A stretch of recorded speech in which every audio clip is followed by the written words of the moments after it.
In today's video, we're going to fix the crow on your high G and high A. Stay tuned.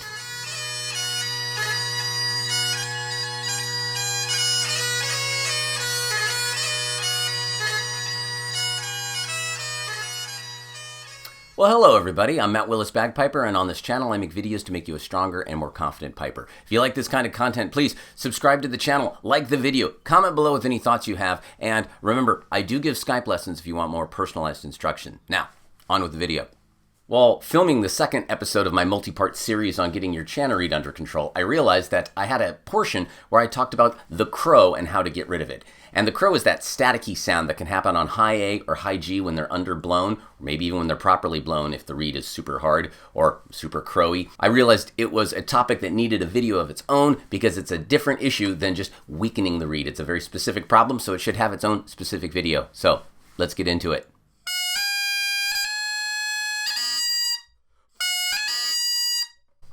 Okay, so step number one, let's fix that crow.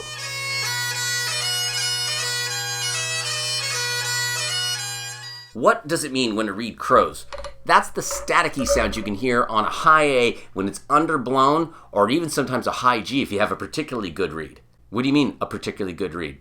Well, in my experience, a reed that crows also tends to have a really nice crack to the grace note. It's a powerful sounding reed, but obviously we don't want static going through high G, and if you are the kind of guy who wants that staticky A, you don't want it as staticky as that at that pressure. So job number one, we're going to get rid of the crow. So I have sandpaper here, cut into a nice little strip that's the same length as a reed, and I am going to just gently scrape the reed along. So here's the front of the reed. I'm not going forward, scraping along. We're going to try to sharpen the edge of the blades just a little bit. Now I'm going to do one pass on each side, and we're going to test it again because you can't put the cane back on. Once it's gone, it's gone. And I'm not pushing down terribly hard. Pretty light pressure right here.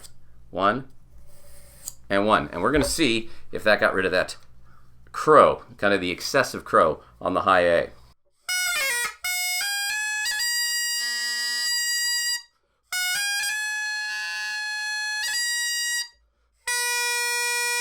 So I need to seat the reed a little more deeply, but I think that pretty much did it. If I know it only crows when I'm underblowing the A, and I'm playing my pipes and I start hearing my A get kind of crowy, it probably means I'm starting to back off that high A just a little bit too much. Now we don't want an overblown high A either. We want the right high A. So let's see.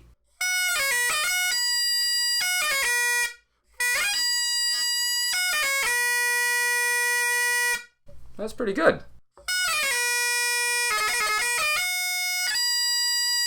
So again, for the crow, take your sandpaper. You're just going to gently scrape one time each side. I tend to find one time works pretty well, but keep doing it till the crow is at the level you want. But be aware, if you take too much of it away, you might start ending up having some kind of not great sounding grace notes.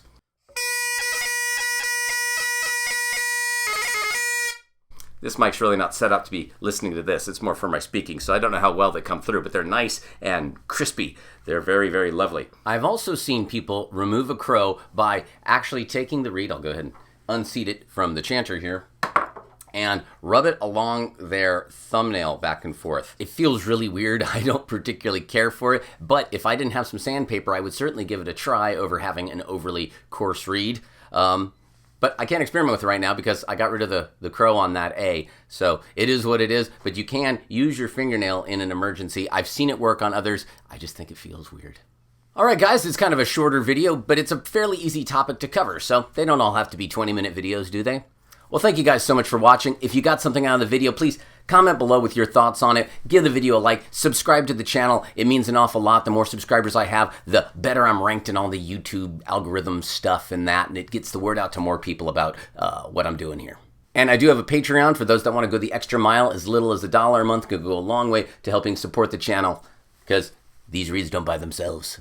And finally, I do give Skype instruction for those that want more personalized instruction. Go ahead, head over to www.mattpiper.com and you can get more information on how to contact me there. All right, guys, thanks again for watching. I'm Matt Willis Bagpiper. Until next time, cheers.